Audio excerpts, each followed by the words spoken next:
Welcome to our channel. Today we how to authorize self-employment tax planning in H&R Block, full guide step by step clearly.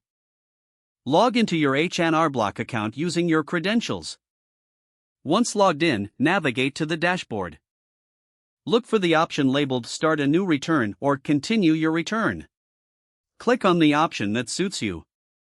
Choose self-employment as your main income source.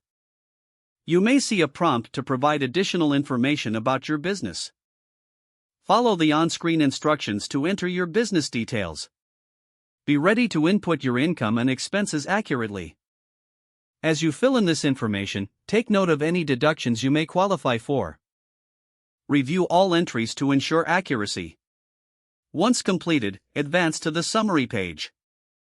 Here, you'll see an overview of your tax situation. Look for options related to tax planning or estimated taxes. Select the link that allows you to explore self-employment tax planning features. Read through the available planning tools and resources. If needed, utilize the tax calculator provided for self-employed individuals.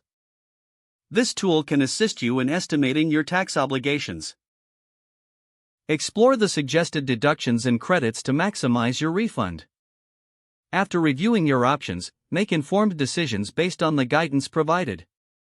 If you're unsure, consider consulting with an H&R Block tax professional for personalized advice.